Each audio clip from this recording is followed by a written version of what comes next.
club takes pleasure in attracting a stellar list of speakers that address today's most relevant issues. The club's place as a refuge for rich discussion and networking has never wavered after 123 seasons. We are dedicated to encouraging debate on the issues that matter to this city, this province, and this country. The Canadian Club is one of the most important podiums anywhere in the world that a Canadian can speak to, tell Canadians what it is that they think, develop those thoughts. And so I want to thank you for that very, very much. Please join me in thanking our esteemed panelists today. Through our programs and events, including our youth and young leaders programs, our diversity partnerships, our joint events, and our media and social media opportunities, we offer you access to dynamic political, social, and business figures from abroad and right here at home. The platform from which the eloquence of Canada has flowed all of that time, whether it be business, education, politics, sports, arts, and culture. If someone wants to say something to Canadians about this country and about the future of this country, this is the venue you choose.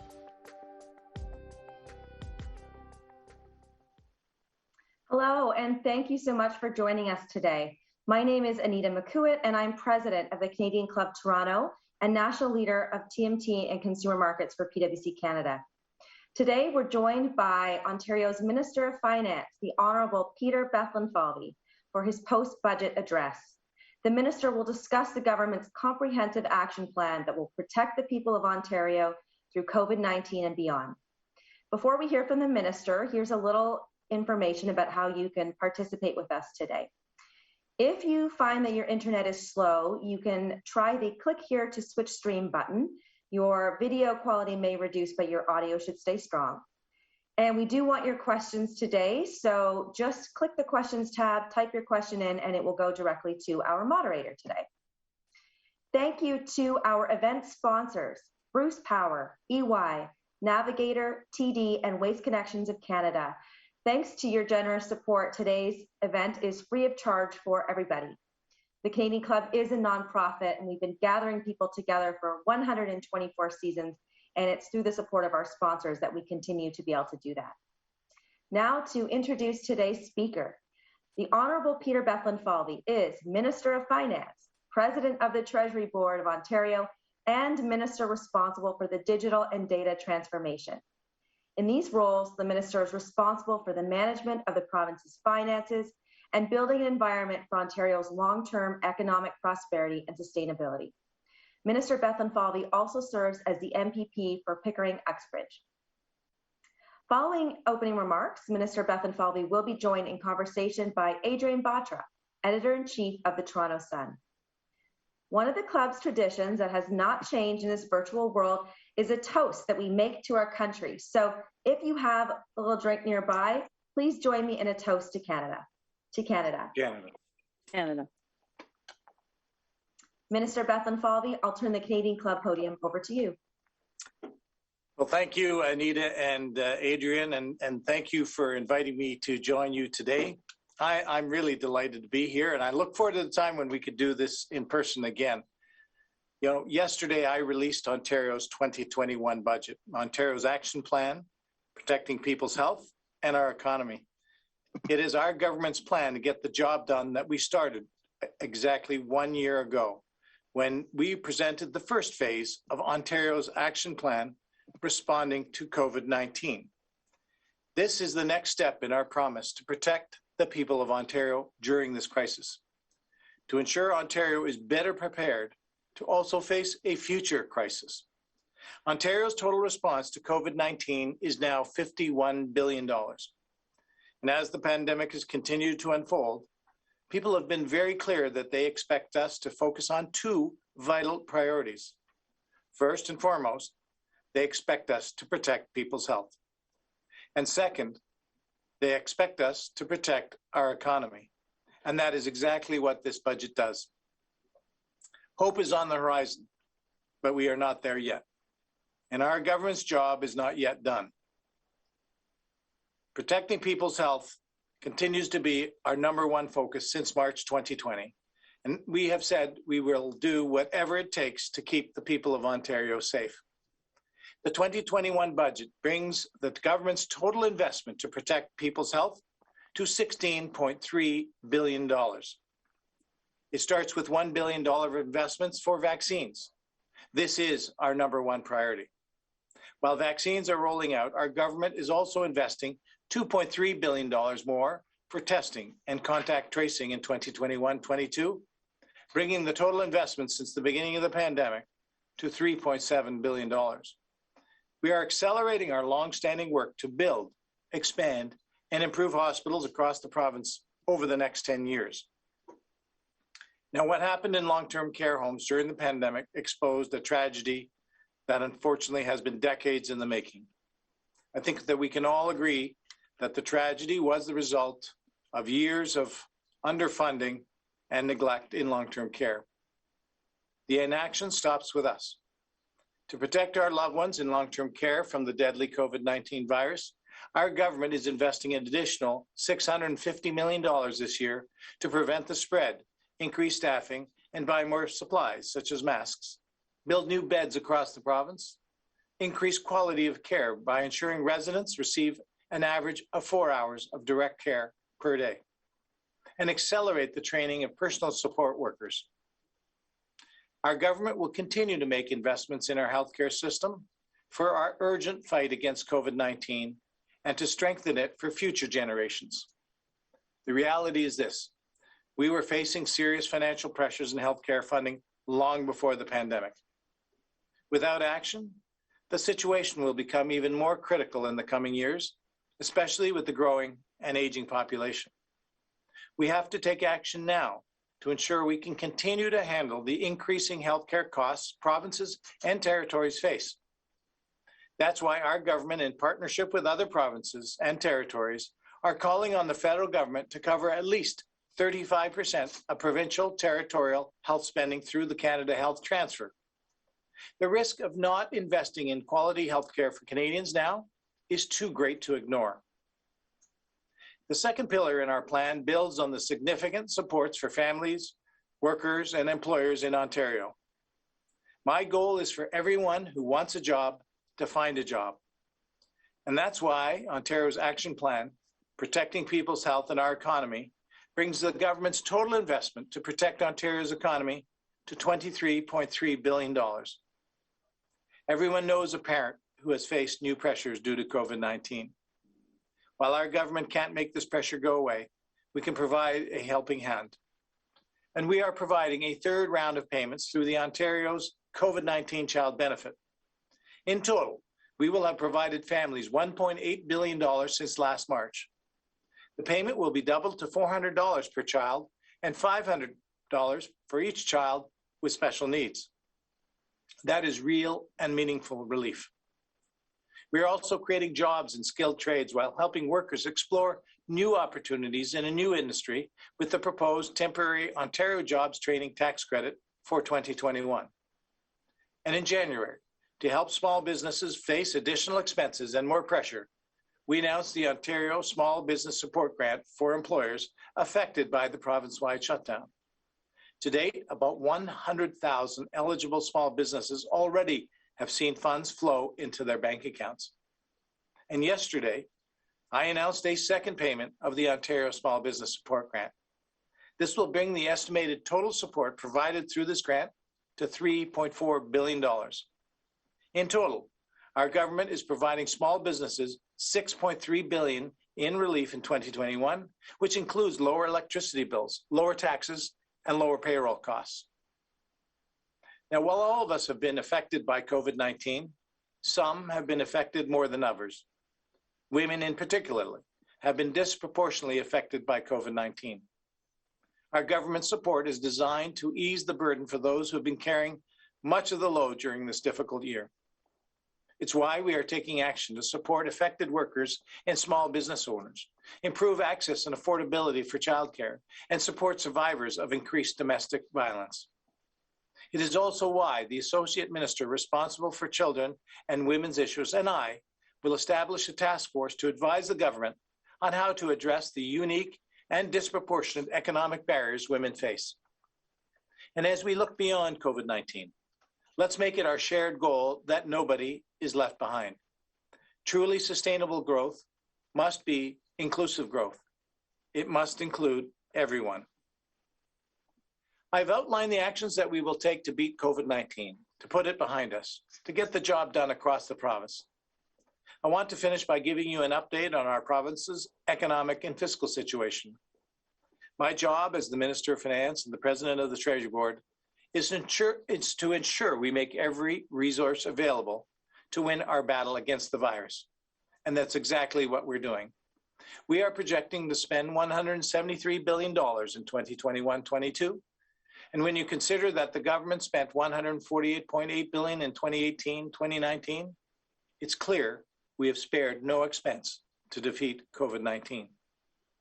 Of course, as it has for governments around the world, this spending has resulted in record deficits. We project the deficit will be $33.1 billion in 2021-22. Now, this level of deficit is neither sustainable nor desirable in the long term, but I am absolutely convinced that it is necessary to get through the pandemic and to recover stronger. Because as I often say, you can't have a healthy economy without healthy people. And there's no doubt that our return to fiscal sustainability will take several years.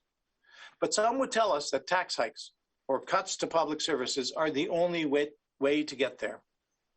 They are wrong. Instead, we're going to get Ontario growing again in every community, and that growth will create jobs. It will provide revenues to support our public services.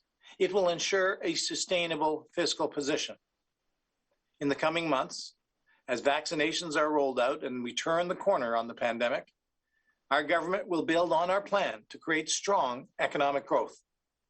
And I'm convinced that along with a modern government and a federal partner who pays their fair share, economic growth is the key to our fiscal recovery. Hope is on the horizon. It's months, not years away. Until then, we will maintain our unwavering commitment to protect people's health and their job. Thank you, and I'll hand it back to Adrian. Thank you very much, Mr. Minister. I want to welcome you, of course, back to the Canadian Club podium. You and I have done this a couple of times now, so this is becoming a bit old hat. But it's good to have you, especially a day after such a significant budget, significant spending, and deficits and debt, and we're gonna unpack all of that. I just want to remind our audience that has joined us today that you can get involved by, of course, hashtagging and tweeting at the Canadian Club. But if you have questions that you would like to have me pose to the minister, I will do my darndest to get to them. Please put them in the chat, and they conveniently come to me virtually right beside me. So please participate. Mr. Minister, I do want to begin with the breaking news that did happen just a couple of hours ago, and the Supreme Court of Canada ruling that the carbon tax is indeed constitutional. Now, that is something that I know you're not the Minister of Finance, but certainly your government has spoken quite vociferously against it. I'm wondering what your reaction is, and then the follow-up question to that, Minister, is how will this then affect certain aspects of the Ontario economy? So just a small one to start with. Sure. Breaking news. Well, today's a very interesting day, and thank you, Adrian, for that question. You know, we're doing a lot let me just start by saying we're doing a lot to protect the environment, and I certainly believe in a strong environmental plan to combat carbon-made emissions. And let me highlight some of the things, and then I'll talk a little bit about the decision today. You know, this province issues more green bonds than any other province. We've issued $9 billion of green bonds. What are they? These are bonds that can go to provide funding for any green project that we have. So it includes transit, it includes for waste, it includes for water, it includes for electricity. So Ontario is leading the province in that regard. Number two, you know, we just made an investment along with the federal government to invest in Ford Canada to retool their Oakville plant to create the largest manufacturing of electric vehicles in North America. It's time to go where the puck is going in terms of the environment, in terms of electric vehicles. And it's not just the great jobs that will be created, long-term jobs, sustainable jobs, and really well-paying jobs. It's all the suppliers around the electric vehicle industry, including the battery plants, including the critical minerals. And guess what? Ontario is really well positioned to lead the way in North America in clean technology. And it starts with the Ford plant. We've also had in the Ingersoll plant, the first UPS type truck, electric vehicle plant will be manufactured here in Canada. So we are going to lead North America. I think that we'll continue to do things. We've invested for our parks, about $25 million, also for clean water, another $25 million. This government, which started with Mike Harris and Elizabeth Whitmer, who shut down the first coal plant and had a plan to shut down every coal plant in Ontario. That was achieved. We did. Progressive Conservatives started that. Liberals finished it. That's good teamwork. We now have 94% of our electricity in this province from low carbon emissions, nuclear and hydro. So that's 94%. So that's what we're doing. We're going to continue doing that because we believe in a green province. With regard to the carbon tax, if you know, that is late breaking news. It is something that we'll take a look at, and of course we'll have to have some conversations about that. But we're not going to stop, Adrienne, investing in the green economy. All right, so we'll follow up with you on that in the coming days. Let's talk about the budget that you did present. A significant amount of spending. We've now up to $440 billion in the provincial debt. You already acknowledged and talked about the $33 billion deficit. And I think that there are many people who go back to how when your government was elected in 2018, talking about slaying that deficit, overspending, spending within our means. The pandemic has upended all of that.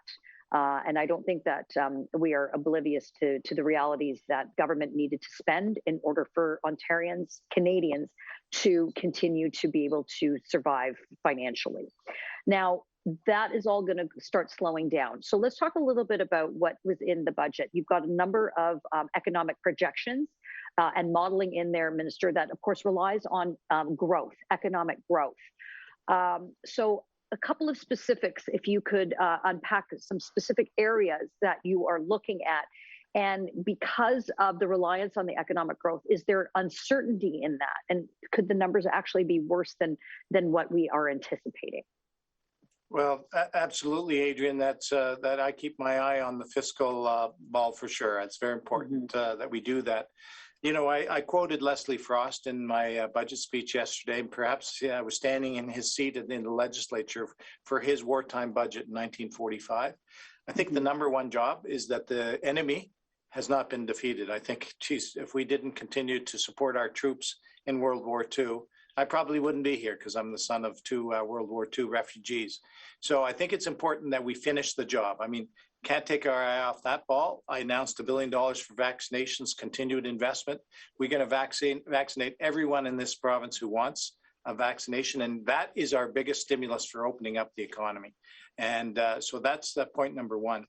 Point number two, we saw through previous governments an underinvestment in core parts of our healthcare. Underinvestment in bed capacity in our hospitals, underinvestment in long-term care, underinvestment in mental health and addiction. And I believe fundamentally, you can't have a strong economy without healthy people. So these are investments not only for today, but for tomorrow. I also think that we are going to see, once we defeat this pandemic, and we will, we're going to see incredible growth in this province. We were leading the country in economic growth before the pandemic through job creation, brought back a lot more manufacturing jobs to Ontario. I think we're going to do it again. So we're going to have an economic growth plan that's going to be my job right after finishing this budget too, because I really think that the economy, the resilience, the entrepreneurship of the people of this province, we got a world-class education system. We've got so much talent. We're going to grow. And, you know, Ontario was the economic engine of Confederation before, and we've done it before. We're going to do it again. I'm also the minister you mentioned about digital, so modernization. I think we got to deliver government programs and services in a much more efficient fashion. Last week, I put out a memo to all ministers to axe the fax, the fax machine. still exists. I mean, you know, I think nothing says the Flintstones like a fax machine. It's time for government to modernize. People want to connect digitally, whether it's education, our justice system, our health, or just to connect socially, so that you can connect with a loved one. That's why we're also investing an historic amount in broadband. This is a province building moment. It's time to build highways of 100 years ago. Today, it's 2021. So we're going to do the whole province in all regions that are underserved. And finally, I think it's really important that the federal government, as I mentioned in my remarks, you know, when we started Medicare, the funding model was 50% federal, 50% provincial. Today, lots happened in between. Today, the federal government only spends 22% of our expenditures. We wanted to go back up to 35%, at least 35%. We think it's time to do it now. I'm calling on Chrystia Freeland to table that in her budget, and that's a nation-building moment. That puts our healthcare system on a sustainable footing. So all those things go into, Adrian, that gives me optimism for Ontario's future. You know, I had a whole section of questions specifically on the modernization and the digitization aspect that you have been leading for pretty much since you have been appointed at Treasury before you became, you know, wearing both hats as finance and Treasury. So let me just follow up with that then, Minister Bethlenfalvy. The notion of digitization, modernization, if anything, we know that the pandemic has put such a fine point on all of that. And I'm sure that there are communities all across Ontario that are cheering that the broadband announcement has come forward, because too many governments, successive governments, have announced that with very little action. So I think that there's a number of communities are relying on that action to happen in earnest. So they'll be knocking on your door if it doesn't. But the things that we're looking at now, a lot of virtual healthcare, court is virtual. You just mentioned education. We got a press release earlier from the teachers unions that are very angry and upset that your government is going to keep school online, for example. How do you respond to that, for one thing? And what other areas do you see as modernizing? Because that ultimately does help save money and will slay the deficit. Yeah, it's great points there. I think with regard to the education system, we're continuing to invest significant amounts of dollars, increasing the education budget by $700 million this year. Part of that funding is going to go to the online experience. I think one thing we've learned in COVID is that we can adapt and we can put quality education through the online system. Now, it may make kids unhappy that a snow day may now mean that you're online from home. So I apologize to all those kids. I benefited from a number of snow days growing up in Montreal. But this is an opportunity to really connect people. The quality of content, it's not just in our K to 12, but it's also in our post-secondary education experience and getting to remote communities and being able to give an online quality experience. So I think this is the time. I think we can lead. I really want Ontario to be the leading digital jurisdiction in the world. And I've announced digital identity. You know, there's other things like, why are we getting a driver's license and a healthcare card? Immunization cards are paper-based for getting your kid into a childcare space. You know, farmer vehicle registrations, 50,000 times a year they have to do in person. You know, there's absolutely no reason we can't go digital, and we have all the assets, all the people, all the technology. So let's just get it done. Minister, with respect to the deficit, and thank you to those that have joined us that are. There's a lot of questions, so I'm going to try to get to them really quickly.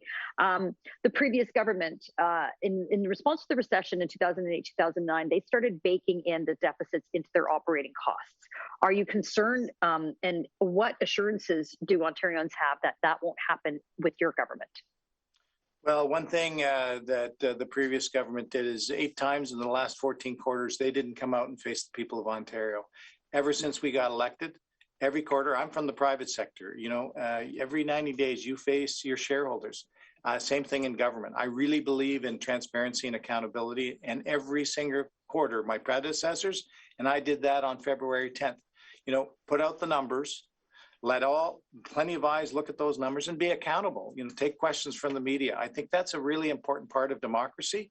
And you know what, makes for better decision-making. So that's what we plan to do, and I'm committed to continue doing that. The entire premise of your budget hinges on a couple of things, and that's, of course, healthy Ontarians, makes for a healthy economy, your words. And so one of the things that has been challenging, of course, is the vaccines. There's been criticism against your government that the vaccines are not getting, the supply that we have is not getting into the arms of Ontarians fast enough. How do you plan to accelerate that? I know and you've made hundreds of millions of dollars of investments yesterday in the announcements of the budget, specifically on vaccine rollout. But really, at the end of the day, it's ultimately whether the supply is there. So how do you respond to sort of both of those sides of the ledger, with a little bit of slowdown, the slowdown not getting it in the arms, and then, of course, yet another potential delay in getting the vaccines in Canada? Well, we've got the infrastructure up and running. We can put, they can give us double, triple, quadruple the amount of supply, and we'll get it into arms. You know, as we started back in December, which was a human miracle to get them so early. There's always a few kinks along the way, but really what's slowing us down, Adrian, is the supply. We'd love to vaccinate every single Ontarian who wants it. I'm very encouraged by polling that says more Ontarians want the vaccine. We've put money in to go into remote regions, into First Nation communities. Orange has been terrific.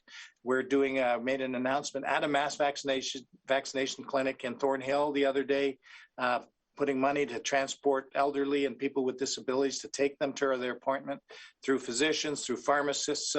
We're pulling out all the stops, and you know, the more people we can vaccinate, the sooner we can get life back to normal and go out and have a cup of coffee, go see your I haven't seen my parents in a while, you know, go do the things that we love to do in a normal life. Yeah, some semblance of normalcy. One of the things that when I was doing some commentary on your budget yesterday, Minister, that was a pleasant surprise was, and I don't think it's ever happened in the history of a budget presentation, where the Minister of Finance thanks the opposition leader and recognizes their work in holding your government accountable. So this is one of those sorts of times when you did that, because a big portion of your focus in your budget was on what has been referred to as the she session. And I believe the Ontario Chamber of Commerce even wrote a very extensive paper going through the disproportionate effect on women the pandemic has had.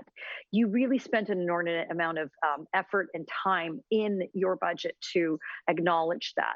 So what are some of the tangibles that we can look for going into the future that helps women and those that that tend to not be present in the workforce? What can they look forward to? Sure, that's a great question. And I did that because we have remarkable women in this province, and I wanted to acknowledge, you know, public service.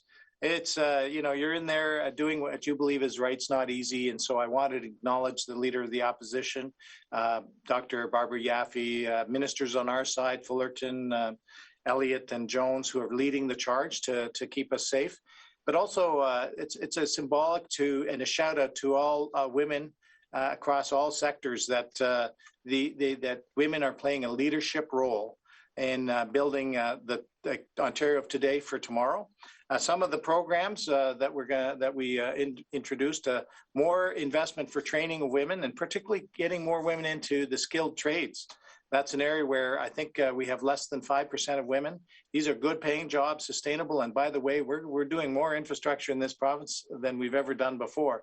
So we need that talent for building our highways, our transit, our broadband that we mentioned, our schools and our hospital infrastructure that we announced.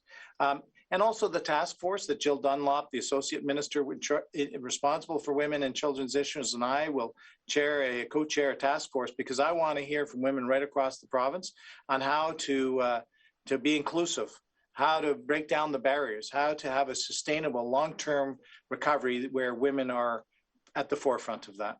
Because the facts are real. You know, my heart is there. I've been surrounded by incredible women all my life, but my head is there too. Minister, we're getting some terrific questions from our audience, so I'm gonna go and to those directly. Does the province have any predictive modeling to show that we are going to be in the economic recovery phase? Well, in terms of economic modeling, I tell you, number one is the vaccination. And you know, when we started this process, we didn't know a lot about the virus. And even today, you know, we're in the third wave, the variants of concern. we've been hit by multiple variants of concern that are the UK variant more contagious, perhaps more severe as well. Our numbers are up. Our hospital capacity is more under pressure. So, job number one is not the model of the future. It's really the model of the present, and say, let's get those vaccinations. They've proven to be effective and really combat our virtually everyone in long-term care. Every single resident has been vaccinated. That's fantastic. The numbers have plummeted. They are zero in terms of death in our long-term care homes because of COVID. That's a remarkable thing. So I think all Ontarians need to get this vaccine that want it. I encourage everybody. That's the modeling I'm looking at.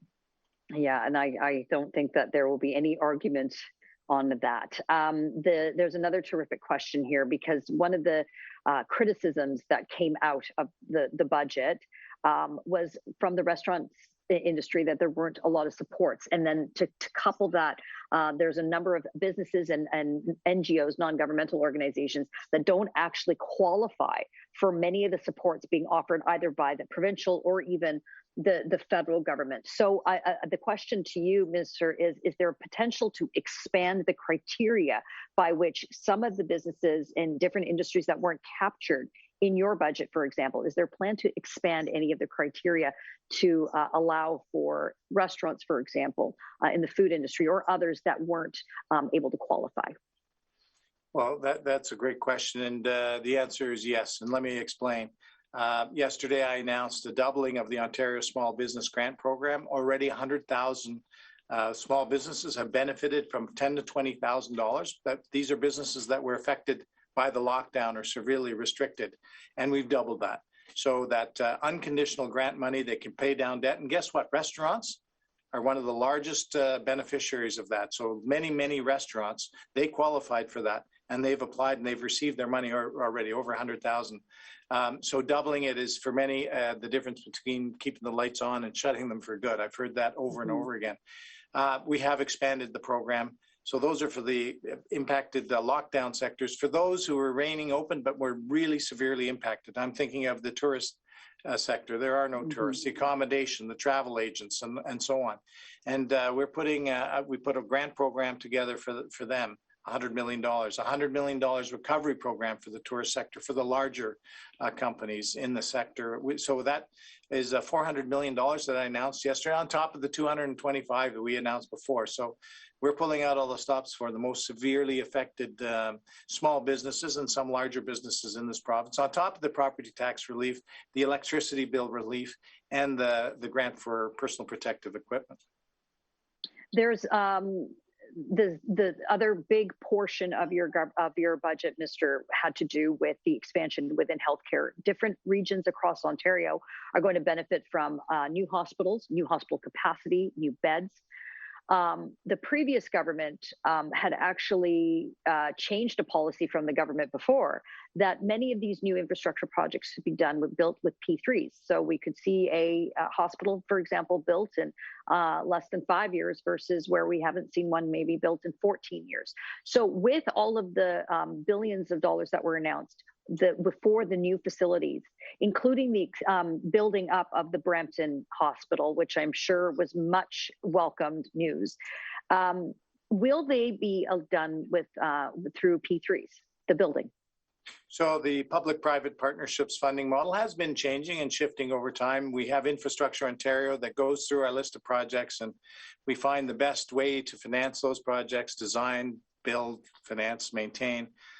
What I can tell you is that we are going to build. The number one thing is get things done.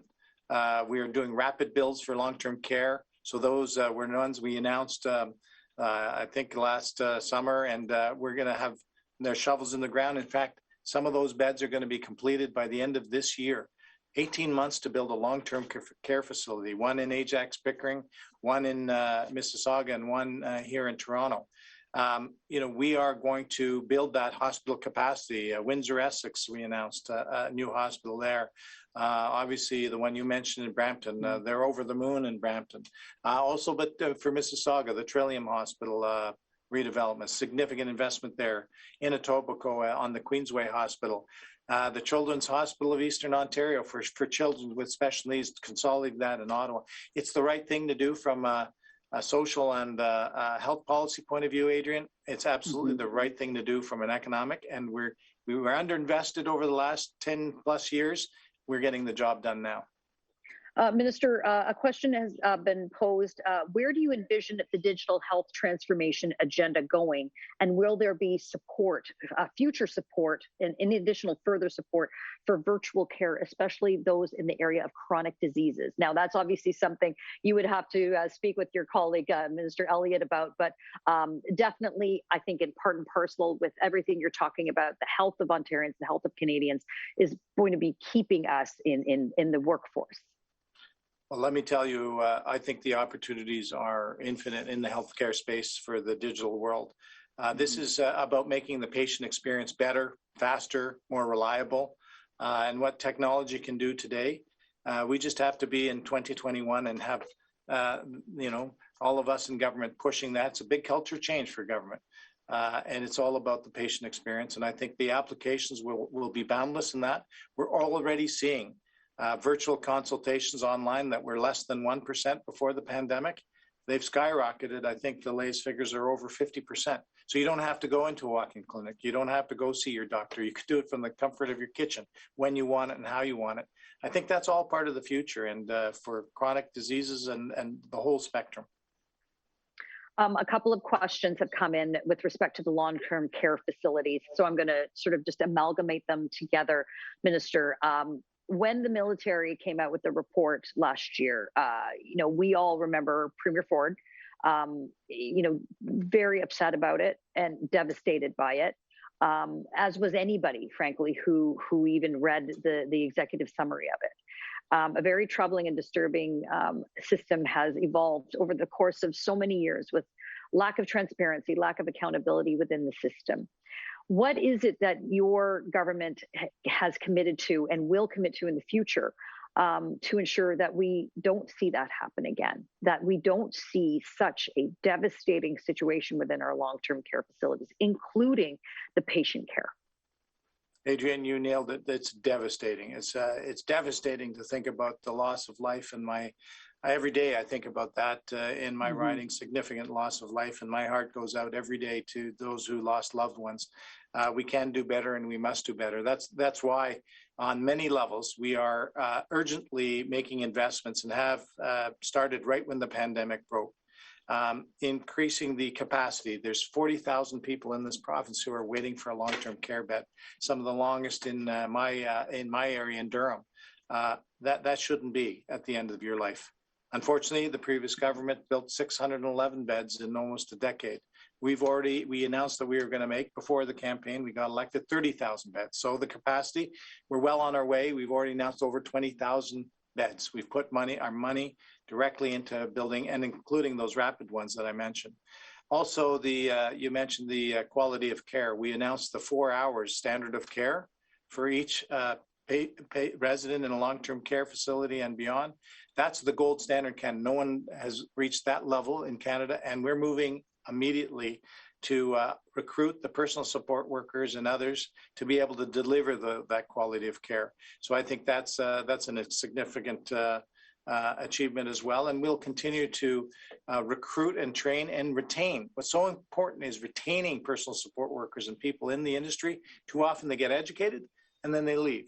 So we just started a program where 8,200 personal support workers are going through a 12-week in-class training session, and then 12 weeks in a long-term care or reasonable facility similar to that, so they can get the experience before they make that decision. This is the career I want. And those are just some of the highlights of what we're doing, but we're not waiting. We're getting the job done now. When you are looking at tackling the significant deficit and debt that we have now had to accumulate in the province, it almost seems insurmountable. It's dollar figures that most of us can never comprehend and can't comprehend, quite frankly. What will be your government's commitment moving forward if there are surpluses in the province, if there are abilities to find reductions in spending? Will those dollars go to reduce the deficit? Well, right now, based on the environment that we're in, every dollar is going to protect the health and safety of every Ontarian. We're not out of the woods yet. So that's my number one priority. I've laid out a plan, a fiscal plan. I put it out there. Our second budget since the pandemic. Others have not put out a single budget. I think it's important to give people a roadmap where we're going. And that roadmap includes increases in budget expenditures in every ministry, because I believe that you can't cut your way to prosperity. Mm-hmm. I don't think we need to tax our way to balancing the budget. I think the third way, relying on the ingenuity of the Ontarians to grow this economy, as I mentioned, modernizing, and also asking the federal government, particularly in healthcare, to do their rightful share where Medicare was started way back when, to restore that type of fundamental model so we can make it sustainable. So that's what I'm betting. I'm betting on the people of Ontario. Mr. Minister, we have just a couple minutes left. It's never enough time, so we'll have to do this again. But the federal government is finally coming out with their budget in about a month's time. April 19th, I believe it's coming. And at the first ministers' meeting, the premier's meeting, it was once again a resolution was passed that you are calling upon, all provinces are calling upon the federal government to, quote, pay their words, not mine, their fair share when it comes to health, the CHST, the Canadian Health and Social Transfer. Is that what you're talking to Minister Chrystia Freeland about? What is your expectation come the April budget from the federal government? Well, that is my number one item on my list with Chrystia Freeland, and I'm always hopeful. I think it's the right thing to do. We have an aging population, and just let's remember the way federalism works. Provinces, our taxpayers, only one taxpayer, ship money to Ottawa, and they redistribute it fairly across this great country. And every single province, from all political stripes in every territory, is calling for that as the number one priority, or right up there, because we all have an aging population. We have more complex health situations. We've got the long-term care. We're putting a lot more money into mental health and addiction. Now is that moment, so I'm very hopeful. I'm an optimist. All right, Mr. Minister, that is nearly our time. Now, of course, today's the NBA trade deadline. Kyle Lowry might be leaving Toronto Raptors. What would you say to Kyle Lowry? Oh, thank you, Kyle, for everything you've done. You know, you're a champion. The city had a championship. What a great experience. I'll never forget that. Really, like a million people cheering, and not just here in Ontario, but right across the country. And he's an adopted Canadian citizen, as far as I'm concerned. We hope he stays. Stays. Well, Mr. Minister, the staying power of your budget will have a long-term impact on all of us Ontarians. I can't thank you enough for taking the questions from people who have participated with us today. It's a Herculean task you and your government have before you. We'll be watching. We'll be writing. And thank you again for participating in this important conversation. Well, Adrienne, thank you. Thank you to the Canadian Club of Toronto again, and I look forward to doing this again soon. Wonderful. Anita, I'm going to hand it over to your very capable hands for final remarks. Thank you so much, Adrienne. And thank you, Minister, for taking the podium today to share your government's economic plans with Ontarians. There are so many sectors that need help this year, but we're hopeful for a strong recovery through COVID and beyond. Adrienne, as always, wonderful to have you join us, and thank you for your guidance of today's conversation. Guests, we hope that you'll join us for some of our upcoming events. Join us on Thursday, April 8th, where we host a panel discussion on networking to get ahead. Join us to hear from our expert panel as they discuss the secrets to creating professional opportunities in our current climate and how to market yourself to potential employers.